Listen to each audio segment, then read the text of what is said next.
Every Lunar New Year, several lion and dragon dance groups perform all over the city of Houston, and being that this was the first year we'd be in town for it, we decided to choose one at random to attend. This year, we chose the performance hosted by the Lunar New Year Houston group, a free-to-attend 2-day event at the Viet Hoa Center, and we hope you'll stick around to check it out with us.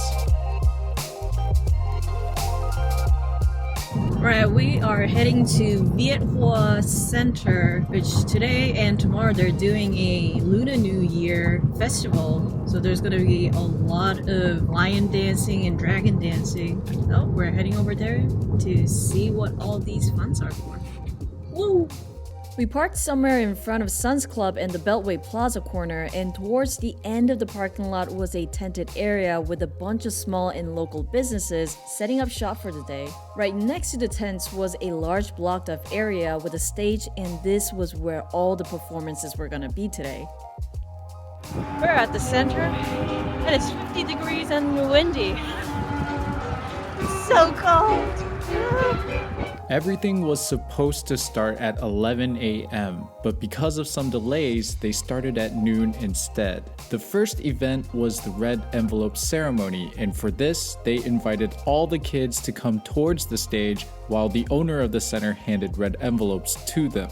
By the stage, the host spent some time asking the kids trivia questions and afterwards moved on to the first 3 performances of the day, which were by the group called Happy Dance. This group of older ladies were performing what we think were traditional Tibetan and Chinese dances, and in between the big group dances was a solo performance with a sword. We think she was a part of the Happy Dance crew as well, but we're not 100% sure. These ladies meet every week to practice, and since I personally want to be the kind of grandma that's adventurous and always out and about, I did appreciate seeing this group outside, taking on the cold and performing what they love. Once Happy Dance was done, some local public figures came onto the stage to wish everyone a Happy New Year, and immediately after that, the Teu Temple kicked off the first of the day's 4 lion and dragon dance performances. They rushed in directly over the roaring firecrackers and showcased a variety of performances. They had solo drummers, groups of drummers, some jumping feats on poles, the traditional ripping up of lettuce and throwing it out, and overall created many really picturesque moments to remember. After the Teu Temple, the Shaolin Temple Kung Fu Center charged in with a shockingly huge group of students. The age range was incredible, and they performed a wide variety of choreography in both large and small groups. The smaller the group was, the more advanced, specialized, or difficult the movements seemed to become. They used several kinds of weapons like whips, chains, and spears and swords, and overall had a lot of exciting moments to keep you watching and waiting to see what they do next.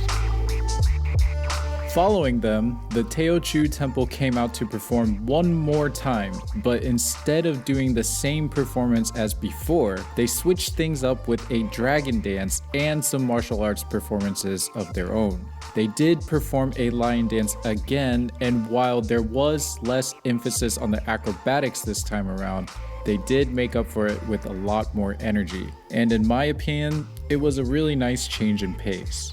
And speaking of a change in pace, the performing group after the Teu Temple was another martial arts group known as Walu Vo Vinam. I didn't know this before, but Vo Vinam is actually the name of a Vietnamese style of martial arts, and when I saw this group coming out to perform in their bare feet, I couldn't help but think about how cold it must have been for them because the temperature was only getting colder. But I guess this goes along with one of the major points of practicing martial arts, the disciplining and strengthening of the mind and spirit. After breaking down the mats, the next performance was a lion dance by the Vien Teu Temple. For the most part, their lion and dragon dances were pretty similar to the Teu Temples, but there were a couple of things that I felt set this group apart. Their lions had a slightly shaggier appearance. Their fur seemed heavier and more dense, which added what I felt was a bit of visual ruggedness. The group also seemed to be much more comfortable with lifting up the head lion dancers, which was pretty cool to see. And aside from the fact that I got some insanely cinematic looking shots because their lights turned on and the entire lighting situation was on point, their lions also had a section where they shared what I think was representative of a big jug of wine. Definitely something I've never seen before, but pretty fun to see. The very last performance of the day was one more lion dance performance by Linsun Southwest Temple. In my opinion, their lions were not quite as fluffy as the Teu Temple lions and not quite as shaggy as the Vien Teu Temple lions. They were perfectly in the middle, I guess. But what really set their performance apart wasn't the lions, but instead was their inclusion of the Monkey King character, Sonokong. They brought out a tall red pole, and with the weather conditions, we both were thinking, man, it's gonna be crazy if he climbs all the way to the top. He didn't get all the way to the top, but instead got to the second to last steps, which was still pretty darn scary and good. Oh wow, what a day and what a performances that we got to see. That was really cool. And we are freezing to death right now. Freezing. 47 degrees. 47 degrees, pretty much all day, and cloudy and windy. That was pretty much it for our experience here. I don't know how many years it's been since I last saw a lion or dragon dance performance, but I do know that this was the first for Clara. It was. The only lion dance I'd seen before was from a kung fu movie you had me watch, but you told me that it didn't count because they were beating each other up with them. Yes, that movie definitely doesn't count because they were basically modifying their lion heads to become killing machines. Which, movies aside, seeing the performances today was almost like reliving a bit of my childhood. And the part that I enjoyed the most was seeing how much things have changed. The lion dance groups have gotten much bigger, much more performance oriented, and overall, I'll have to say, much better. And because of that, I am really interested in seeing what the other events are like too. I'm also excited to see the other ones in town, and since this entire experience was just a crazy rush of newness, everything was awesome to me.